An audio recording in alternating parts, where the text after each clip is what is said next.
Estamos con esta música recibiendo al señor Mario Bellón. A puro rock, como siempre. Y veníamos más tranqui. Ya te Sí. vio venir acá. La que te Y ya dije, me conoce, ya sabe que vengo revoleando el pelo. Revoleando ya no, la melena, ya no ahora tanto, ya ¿no? Ya no tanto. Otras épocas. Ya no tanto. Otros momentos históricos, ahora Ya no. no tanto. Tenemos la presentación de la columna, a ver. Este espacio es presentado por MC3 para sus placas cementicias Aquapanel y sus placas de yeso Knauf. MC3 Materiales para la obra seca. Los espera en su nuevo local de San Cono 30, Paso Carrasco. Perchi, Diga, Bellón. estoy harto. ¿De qué? Mire lo que voy a decir. Este año vengo bastante picante, no sé si picante, pero Vamos pocos días. reflexivo. Pero Sí, estoy harto de las promesas que no se cumplen. Ujú. Usted supongo que también. seguramente. Yo leí ayer en mi celular que hoy iba a llover. ¿Y qué pasa? Salgo a la calle y parece un horno. ¿Qué es lo que pasa? Mira, ¿Por qué nos prometen cosas que no suceden? hoy al mediodía teníamos reporte minuto a minuto de lugares de Montevideo que estaba lloviendo. Después nos decían llueve y hay sol, llueve sol. Punta del Este nos mandaban reportes que llovía, San Francisco, Punta Colorada, por allá. No sé, viste que a veces depende de las expectativas que tengas, Yo tengo expectativa la alta. fuente donde te informes Sí, bueno.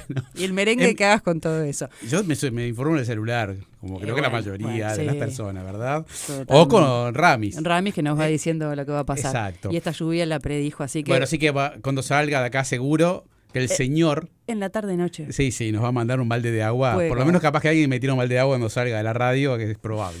Bueno, pero el planteo que tenés hoy, Mario, además, es hablar de la ciudad y el problema de la movilidad de las personas. Exactamente. Y es un tema, la semana pasada hablamos del espacio público y bueno, tiene un poco de continuidad con esas temáticas.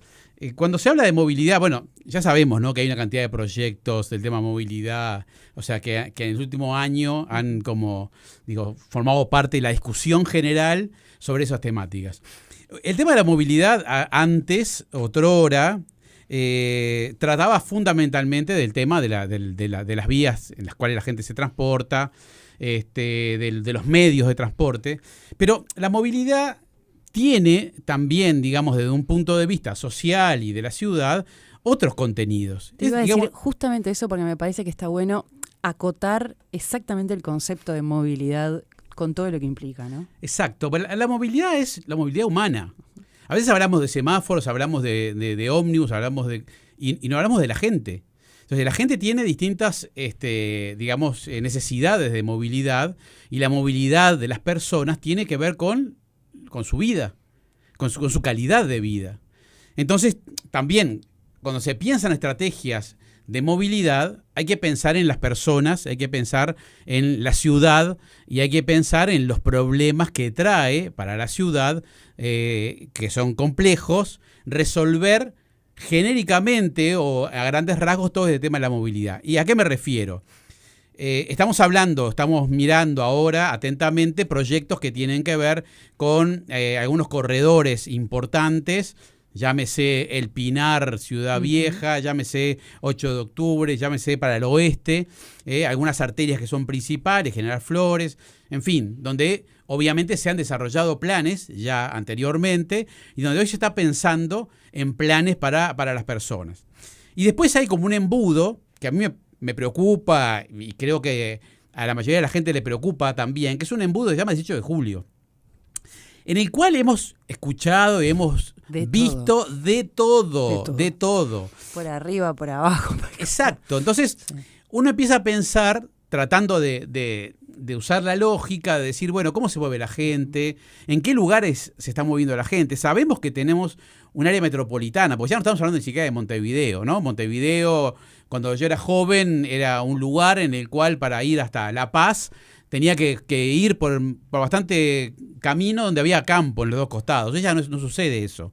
Hoy la ciudad está extendida, la población no crece, la ciudad se extiende y ahora hablamos normalmente de área metropolitana donde vive más del 60% de las personas que viven en el país. Totalmente, ¿no? además cómo han cambiado los hábitos y las costumbres y la forma de vida dentro de la ciudad, más allá de esa extensión que decís, lo que significaba antes del 18 de julio, el paseo A, y hoy en día que es Es interesante eso que decís. Es de paso total. Es interesante por lo siguiente, las centralidades tienen un atractivo y claro, volvemos, los que somos más veteranos, fuimos de la época en la cual íbamos el 8 de julio a mirar vidrieras. Exacto. ¿No? Cuando no estaban tapadas por las cortinas Las cortinas metálicas. Con grafitis. O sea, que íbamos a... Pero era el paseo. Era nuestra centralidad. El paseo era ir al centro y caminar las cuadras y poder ver, aunque no fueras a comprar nada, era el paseo, ir a ver lo que había, era como el encuentro social también, no había centros comerciales. Y a su vez veníamos también de zonas barriales donde, digamos, el encuentro generacional de clases también se daba, ¿no? Digamos, había cierta normalidad donde convivían los hijos de los obreros con los hijos de los comerciantes, barrios populares, en fin, cosas que se fueron transformando. O sea, tenemos dos variantes que son importantes: la segregación, por un lado, la extensión, por otro. Y esa extensión también ha sido de segregar a la gente con menos recursos para la periferia de las zonas centrales. Hay un vaciamiento de las zonas centrales. Entonces, todo este pensamiento de cómo nos movemos adquiere hoy, digamos, como un tono distinto a que si hubiésemos pensado hace 30 o 40 años.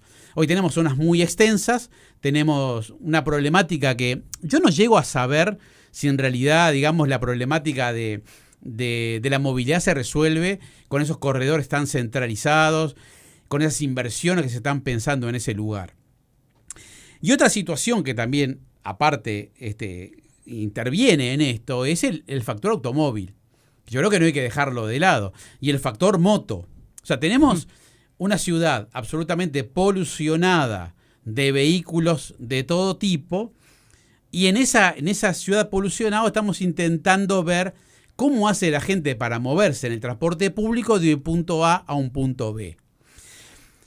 Estaba escuchando el otro día un informe del informativo Sarandí respecto a que en 2025 nuevamente hay un récord de ventas de autos 0 kilómetros. Llegamos a 71.440 autos 0 kilómetros, 20.000 más o menos eléctricos, y decir que entre el 60 y el 70% de esos vehículos están empadronados en el área metropolitana.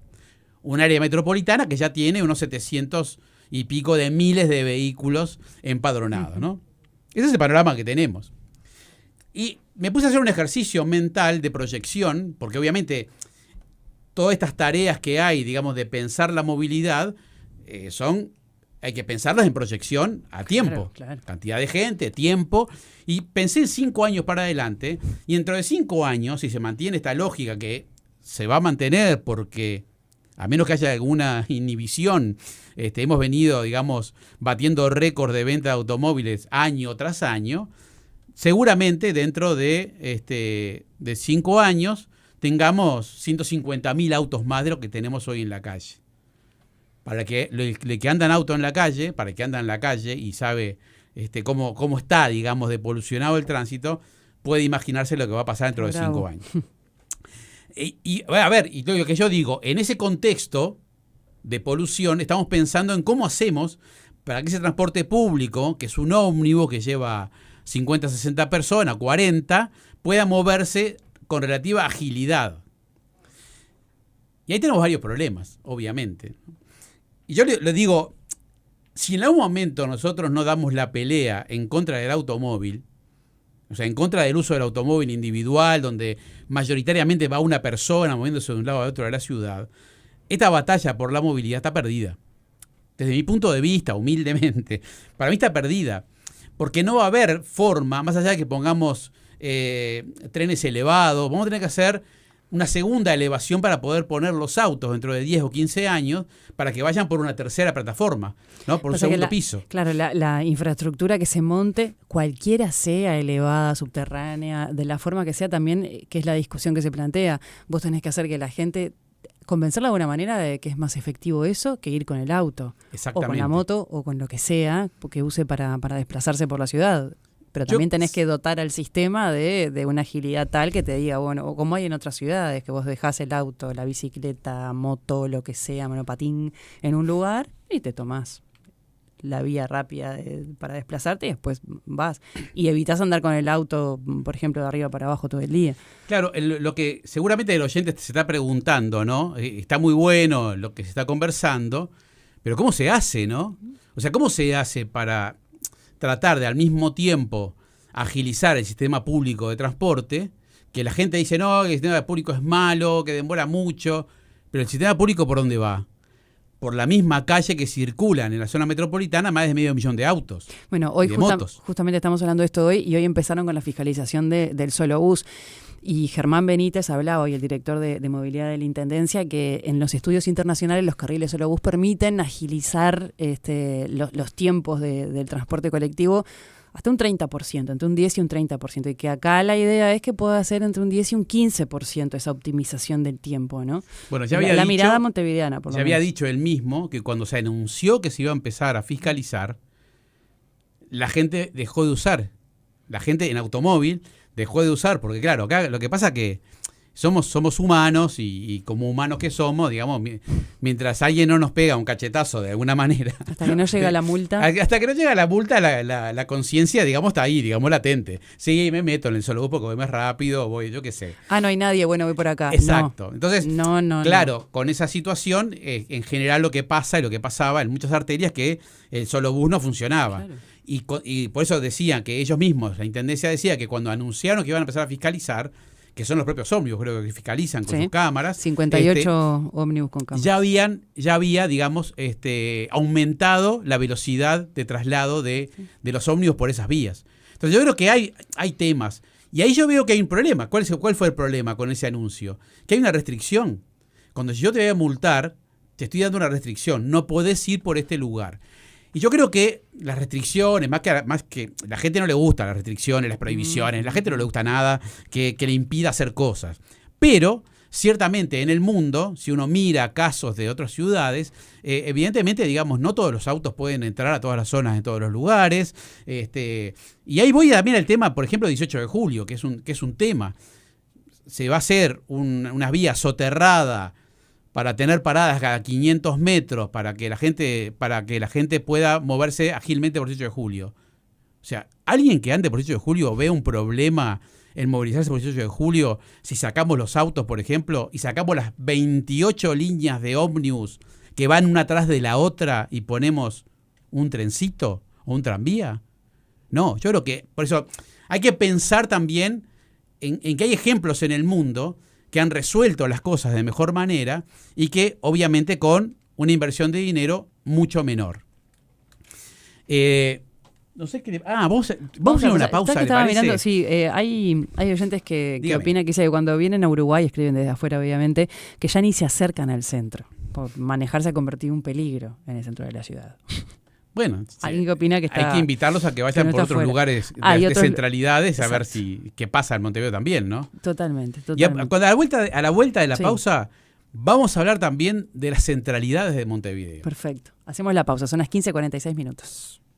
Este espacio fue presentado por MC3 para sus placas cementicias Aquapanel y sus placas de yeso Knauf. MC3 Materiales para la obra seca. Los esperan su nuevo local de Sancono 30, Paso Carrasco. Barbieri lanza su nueva línea de perfiles de acero galvanizado para la construcción en seco. Drywall Plus. Son los únicos perfiles en el mercado 100% moleteados que brinda mayor resistencia en el armado de tabiques o cielorrasos, otorgando un panel más rígido sin fisuras. Los perfiles galvanizados Drywall Plus de la empresa Barbieri continúan marcando el liderazgo y la innovación en el mercado de la construcción en seco. Más información en www.barbieriuruguay.com.uy. Fanasil es la primera silicona a pincel de fácil aplicación y excelentes resultados. Recomendado para uso interior y exterior, podés aplicarla en múltiples superficies y uniones como por ejemplo la terraza y decirle chau a las filtraciones. Para las filtraciones de agua y humedades con Fanasil en la casa de la engrampadora, experimenta la solución. Desde la mayor obra del país hasta tu hogar, toda obra arquitectónica transforma las vidas de quienes se relacionan con ella. La arquitectura es mucho más que una obra, es todo lo que en ellas ocurre. Desde 1914, construimos patrimonio y futuro. Sociedad de Arquitectos del Uruguay. Hacemos viajes en el tiempo además con Mario, nos podemos acordar de cada cosa, y te puedes a pensar y después te pasaron 30 años o más. Claro, porque estábamos hablando en la pausa del tema de que en algún momento, histórico un poco oscuro, pero que había restricción de venta de gasolina, de gasoil y de nafta, y los autos circulaban de acuerdo a las chapas par impar. Exacto. Bueno. Y hablábamos también de cómo ha cambiado, yo qué sé, 2, 3 décadas atrás el uso de la ciudad, ¿no? Totalmente. Sobre todo son tantos los cambios y tantas aristas a contemplar cuando pensás en cambios de esta matriz que... Y sobre todo el tema de la movilidad, que ayer aprendí una palabra interesantísima que le quiero contar. A ver, cuente. Se llama isócrona. La isócrona, vos te sabe. No, la verdad no. No. La isócrona es una línea en el mapa que marca las distancias entre dos puntos de acuerdo al tiempo que uno necesita para recorrerlos. Perfecto. Si uno tiene un punto y, digamos, hace un círculo, o sea, ahí tiene una distancia que es equivalente al centro, pero si uno tiene que moverse a algún lugar de ese círculo, de ese perímetro, va a depender de cómo, de si tiene una carretera, si tiene un camino, si puede ir en un auto. Claro. Entonces, ese concepto lo que hace es, digamos, de alguna manera marcar cómo hacemos para llegar de un punto A a un punto B. Y íbamos a comentar el tema de las centralidades, porque Montevideo hoy, la centralidad ha variado en su centralidad y tiene varias centralidades. A partir del desarrollo de los shoppings, a partir, digamos, de esos espacios que han desarrollado los privados y que de alguna manera marcan puntos en la ciudad hacia la cual convergen las personas sin llegar a otros.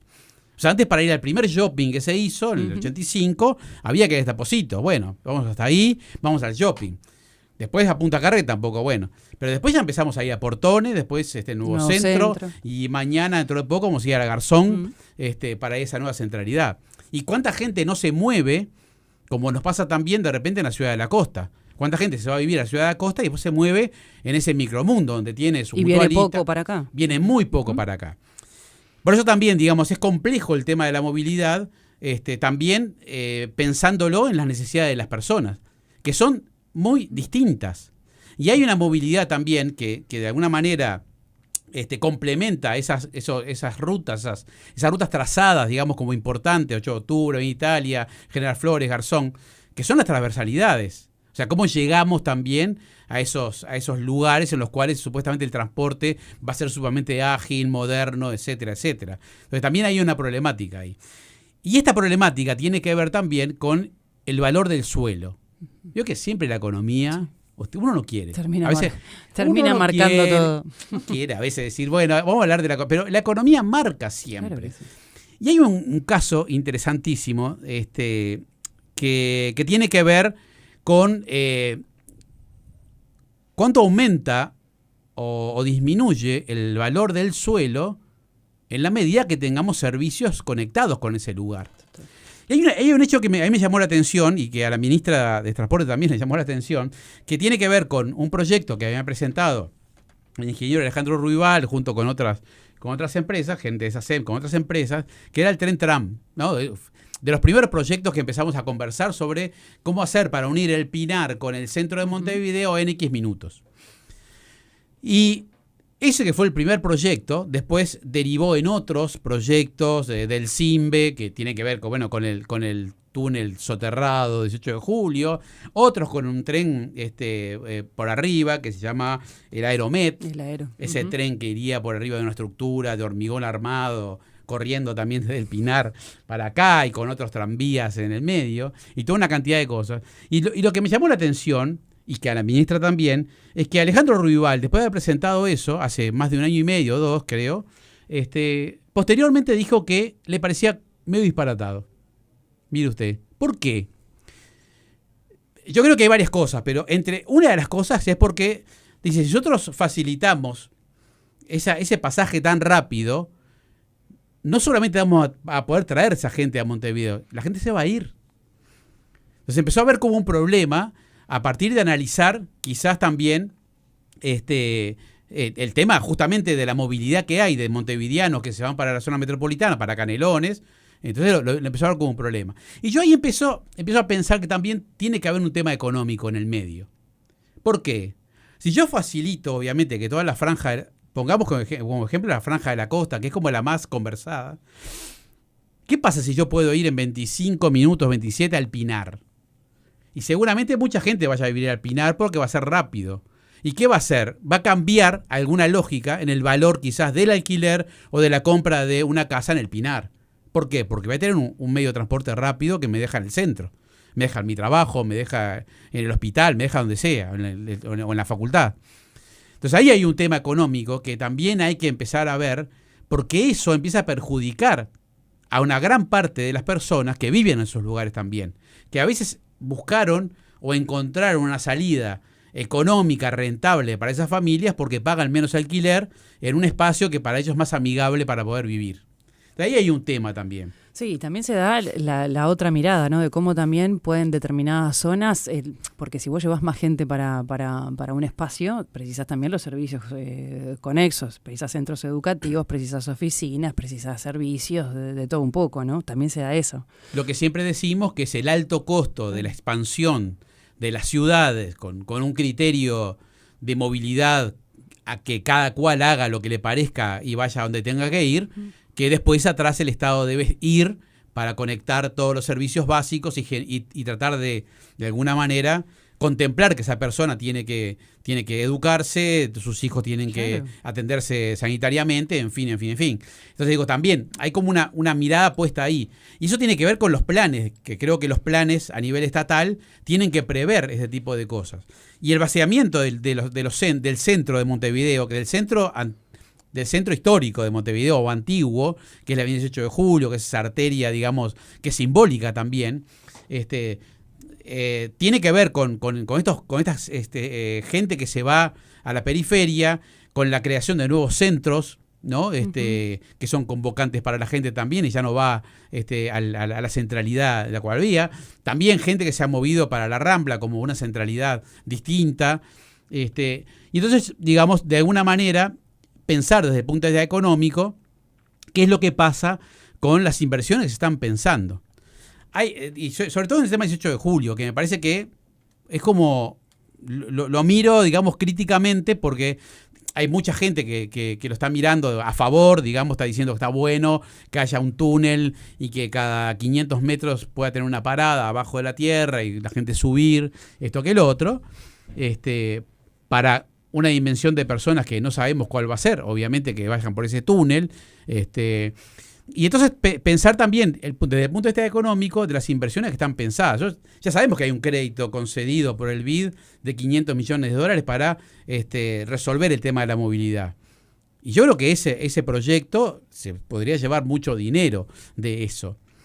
Y a mí ayer pensando, se me ocurrió que es válido también, porque ya hemos tenido la experiencia de la vivienda promovida, por ejemplo, donde conceptualmente el problema de la vivienda para una cantidad de gente no se resuelve, pero resuelve que la industria de la construcción tenga un movimiento y una actividad que hasta hoy es, digamos, como despegada, como de muy buena calidad, una cantidad de gente trabajando. Entonces pensé ayer en el concepto de movilidad promovida.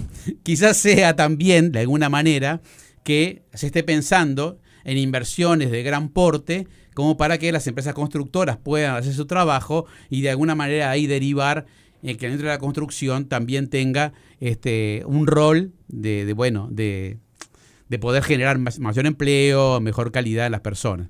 Pero digo, puede ser correcto, puede ser que esa sea la idea.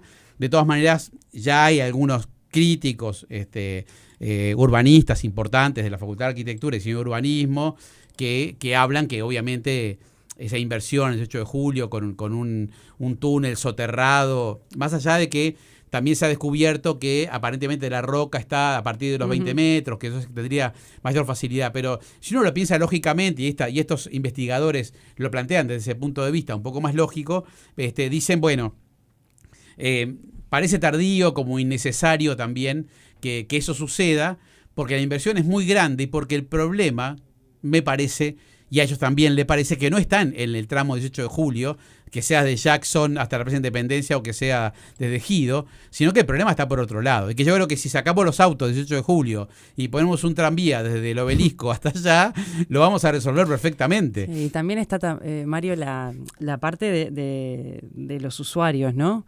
Ahí, mira, por ejemplo, dice Cristina, paradas cada 500 metros y además una escalera, no, gracias. No hay forma de que me hagan usar el transporte público para ir al centro.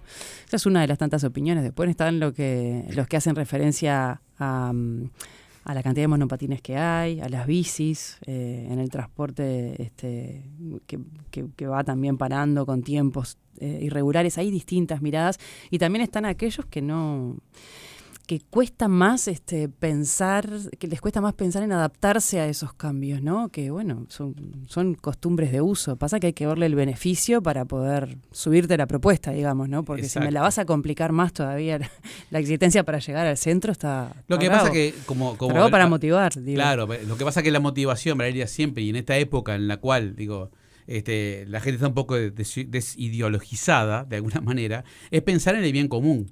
O sea, uno siempre tiene que pensar proyectando qué es lo mejor para la mayor cantidad de personas.